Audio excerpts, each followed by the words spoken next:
creating a series of automation helps.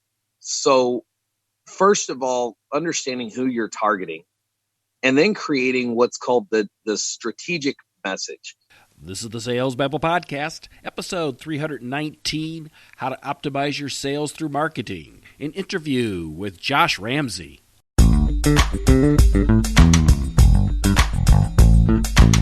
Welcome to Sales Babble, the podcast that shares selling secrets for non-sellers. And now your host, Pat Helmers. Hello, Sales Babblers. This is Pat Helmers. And today I want to tell you a little bit about what it was like when I first started in selling. The first book I ever bought was Stephen Schiffman's book called Cold Calling Techniques That Really Work. I had that book. I had a spiral telephone book for leads. I had a telephone, and that's what I did to get my very first appointments. I didn't know anything about marketing or ways of automating lead follow-up.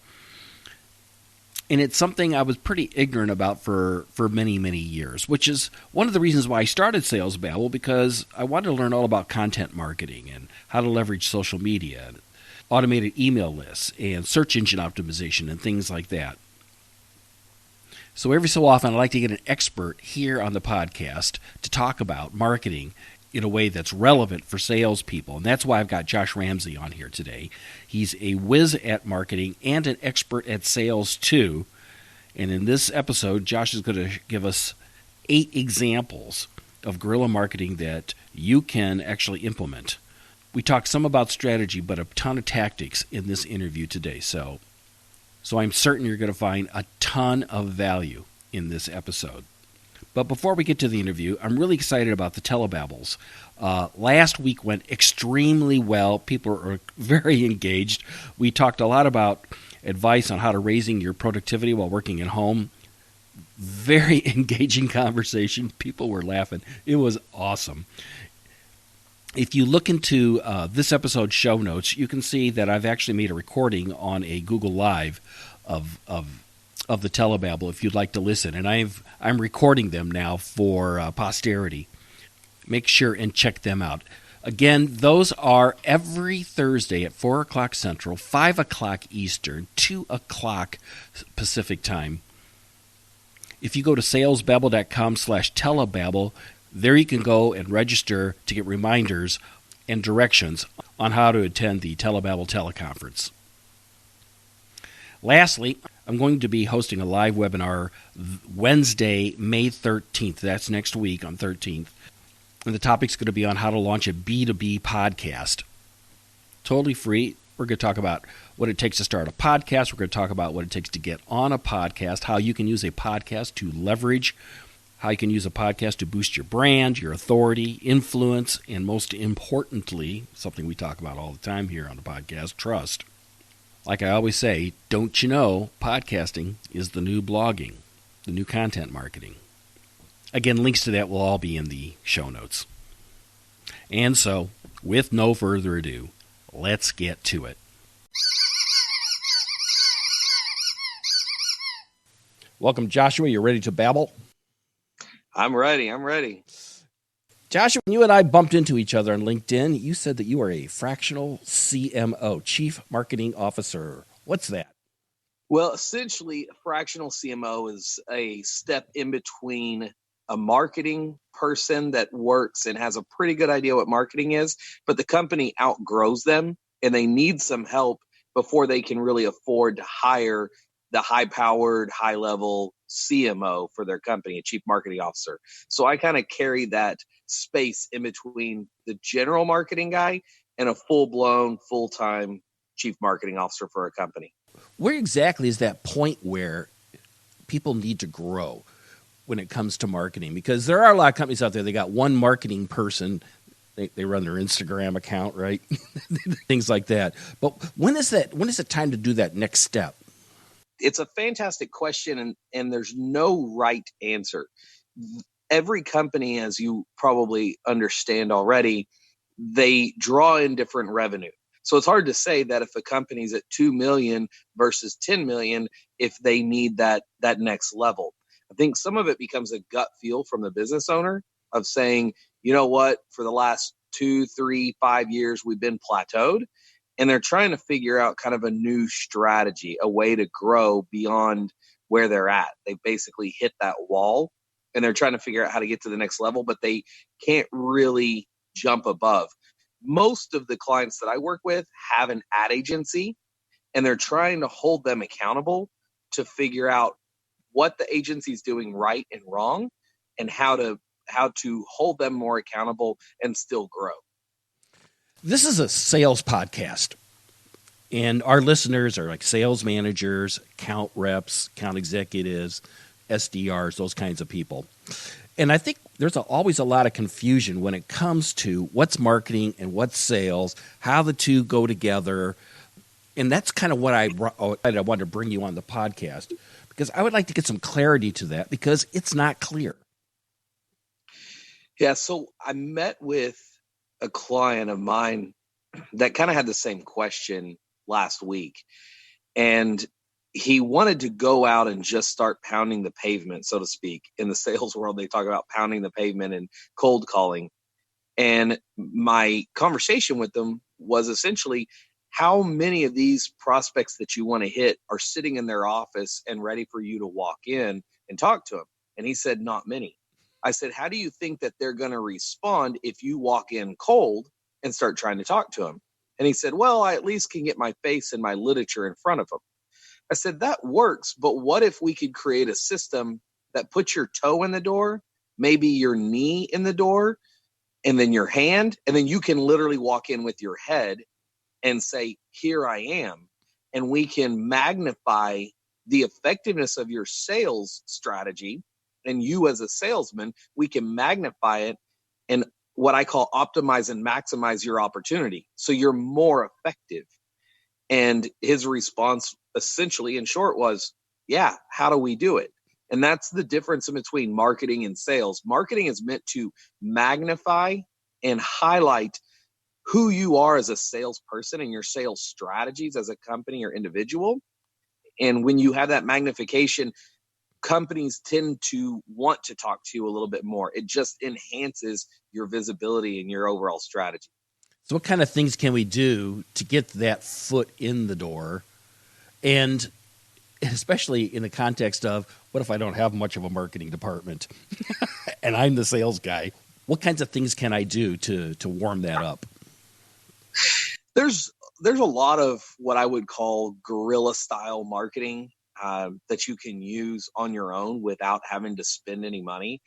One of the more popular ways to go about it is start following their company on different platforms of social media. So whether that be LinkedIn or Facebook, Instagram, and then start your comments with them. You know, as salespeople, I guess a concern that I always had when I was back in sales was, am I going to keep my job month after month? You know, companies go up and down. We have a tendency to lose our position with the company just out of natural effect. And if you can build yourself as a good salesperson and build up your marketing side of yourself so that you have a brand, you can do twofold. Build your relationship with the marketing side of those companies, talk to their marketing people, get your name in front of them so they start to recognize you. And think about it this way.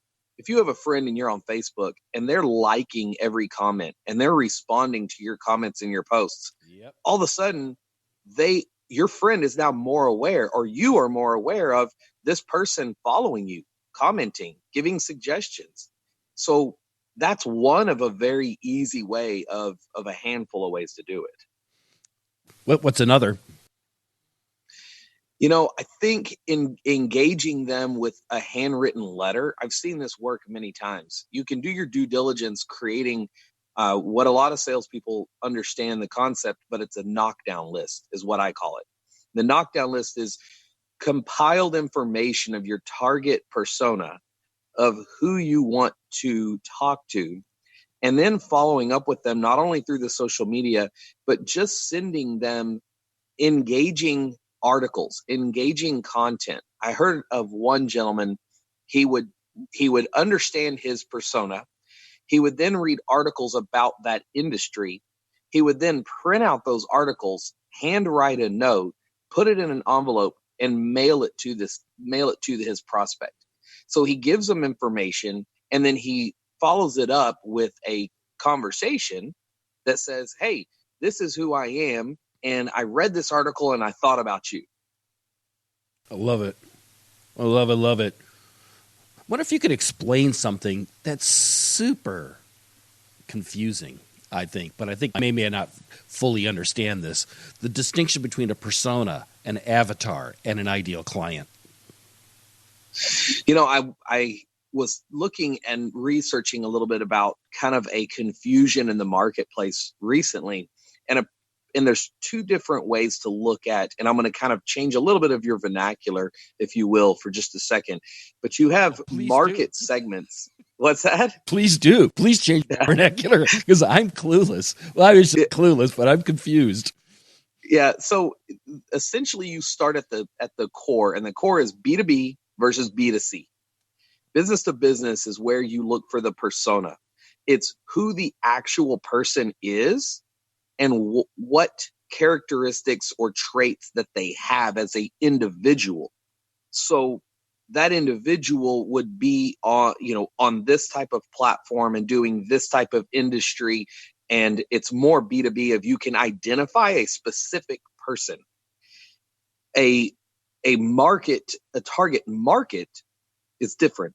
So the key word there is target market. And the market is going to be business to consumer. So this is going to talk about, let's just use for instance, of a pest control company that's looking after residential pest control. You're then looking at the market, and you're looking at an area of saying, okay, these houses in this zip code range in the value of this, and the median income ranges in this. So you have to change your messaging to who you're targeting, but understanding that core, again, is a core fundamental, a principle. Then you work on the method of what is our tactical side of marketing. What are we going to send to these people? I got it. Avatar is a word we hear a lot. I'm going to be blunt with you. I have not really researched a whole lot of the avatar, other than looking at the strategy of you're building a persona of a person. And in the marketing world, everything that I've researched, I just haven't come across a whole lot of conversations about avatars. And again, I will say that I stick more to digital media in my core focus, because that is really where we find people. But I just don't run across a lot of agencies or marketing professionals that cover the information of avatar. That's all right. That's okay. So you gave some guerrilla marketing techniques for salespeople. Let's say if you want to up it up. Let's say we want to step that up. What could we do? I think creating a series of postcards, and I say postcards lightly, creating a series of automation helps. So first of all, understanding who you're targeting, and then creating what's called the strategic message. The strategic message is what you say and how you say it. But more importantly, what's overlooked is what's perceived.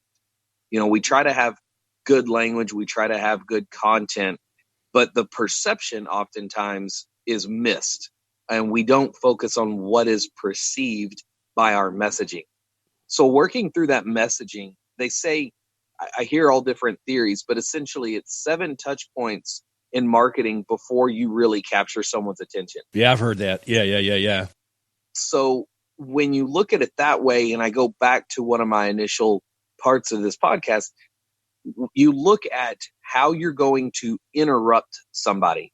So for instance, that I used when we were going after target market was we created a postcard, a very simple postcard. It cost us about 55 cents to print and mail.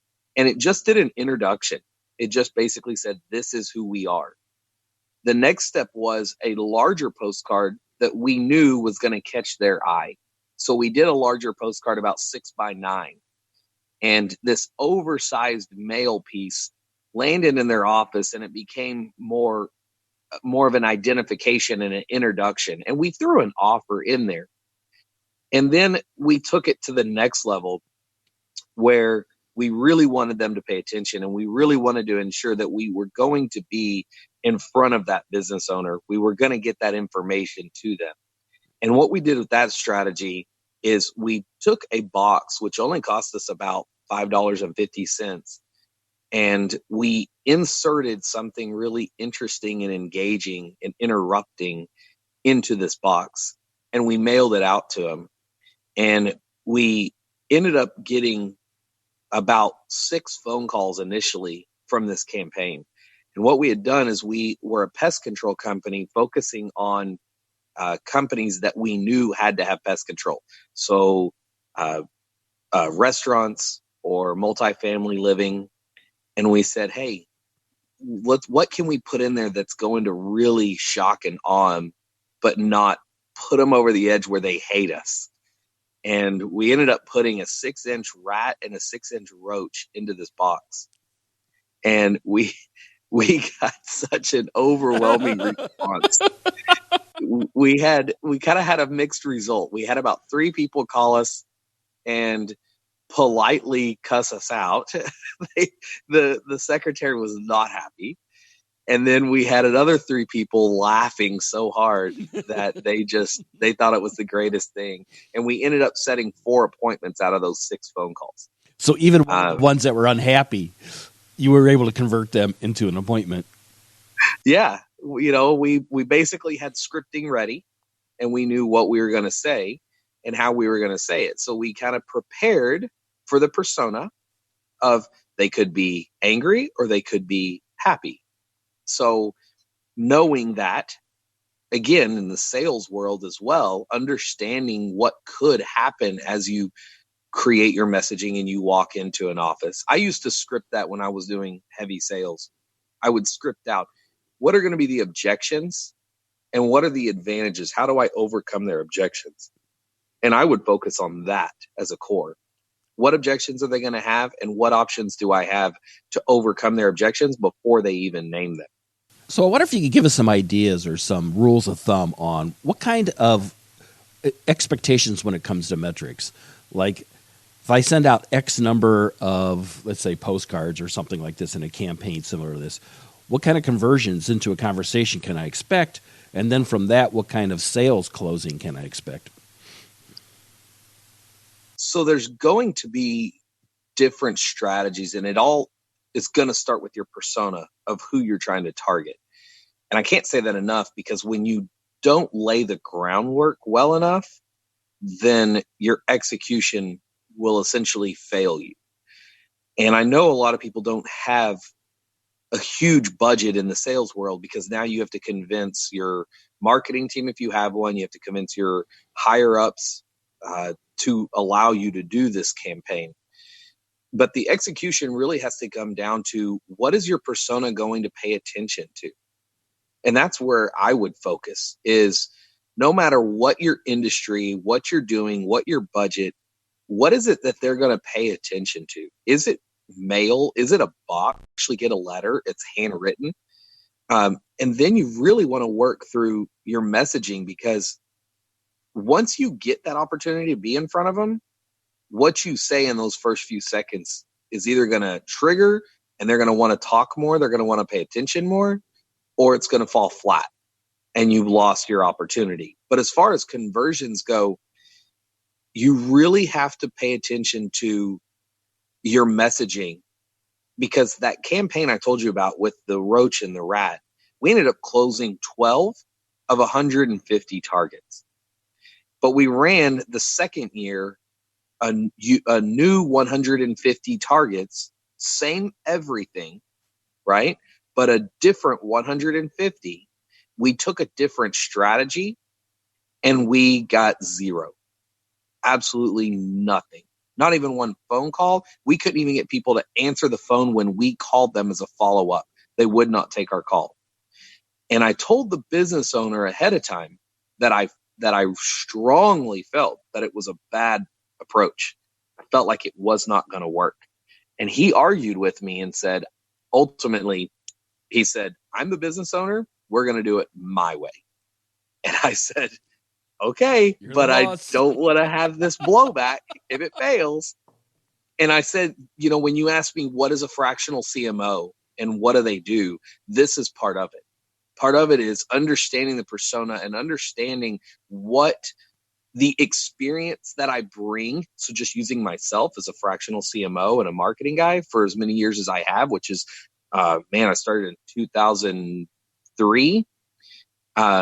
Having that experience in all these different campaigns under my belt, a lot of times I know what people are going to do. I'm tuned into it. I've seen different campaigns. I see what's going to work. I see what hasn't worked and what isn't going to work. And it doesn't mean I'm always right, but there are a lot of times that we kind of know when we see this information, we kind of know what's going to happen, what's going to trigger. So your results are really going to matter more on your strategic side. What you say, how you say it, and what's perceived by your key audience. Awesome. Josh, how can people find you online? So my fractional CMO website is JRcmo.com. So you can always go to my website, get a lot of information there. I'm launching a new marketing strategy room through my website, and it's got a ton of content and ideas that'll spark your thought process to create better marketing. So JRcmo.com. I also have a book online that I just published a couple months ago that they can download, either specific chapters specifically about sales, specifically about writing, or any other topic. So there's about 13 head topics in the book that they can download, or they can email me through the website, and I'll send it to them if they mention this podcast. I'll make sure and do that, Josh. I'll make sure put that in the show notes. If they send you an email, I'll put your email in the show notes. Absolutely. Unless you know the link. Is there a link off the top of your head? Josh at JRcmo.com. I mean, is there a link on the website that you could think of? There is. I'm just the contact, and even my cell phone is actually on the header. Okay. So when you go to the website and you see the phone number, that is my cell phone, so you can call or text me anytime. Awesome. I should say it's been fun talking to you because you're actually outside, sort of, on what lake are you on? I'm on Lake Lewisville, just north of Dallas. I live in McKinney, so awesome. I keep an office outdoor to keep my interest and keep me in a happy place as I work on tough stuff like marketing and ideas. I work on a lake. I have a boat dock out here, so it's kind of fun. It looks great. Thanks so much for visiting us here on Sales Babble. I really appreciate it, Josh. Thanks a bunch. Thanks, Pat. Sales Babble is sponsored by Habanero Media, a podcasting agency for B2B brands. Podcasting is the easiest way to turn your executives into thought leaders with content that reaches your ideal clients. Haven't you heard that podcasting is the new blogging? Start a podcast today. Go to habaneromedia.net. That's habanero with an H, like the hot pepper. It's a hot idea. Go to habaneromedia.net and start podcasting today.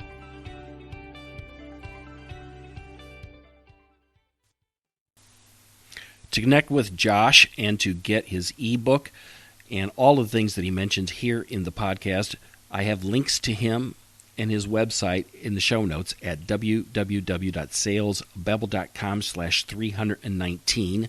There will also be links to the Telebabble webpage so that you can sign up to get reminders on the Telebabble that's held on Thursdays at 4 o'clock Central, 5 o'clock Eastern, 2 o'clock Pacific. And again, this week we're going to be chatting about marketing and sales. And as I mentioned at the top of the show, I'm going to be hosting a live webinar on how to start a B2B podcast, how to get on a podcast, things like that, how podcasting can grow your brand, authority, influence, and trust. Links to that you can also find in the show notes. Did you enjoy this podcast? Did you find value? Please share this with your friends. Give us a 5-star review. I would really appreciate it. And, of course, if you have any questions or comments outside of this, if you want to contact me privately, you're welcome to do that. Just go to the Babble Me page on salesbabble.com. That's all I got for this week, folks. And I know that's been a lot. So until next week, take care and have a highly successful and profitable selling day.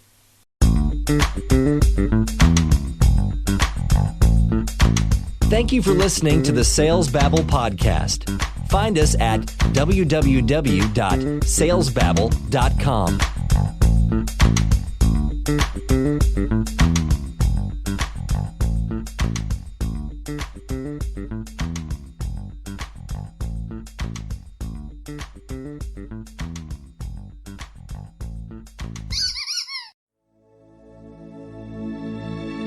This is a production of Habanero Media.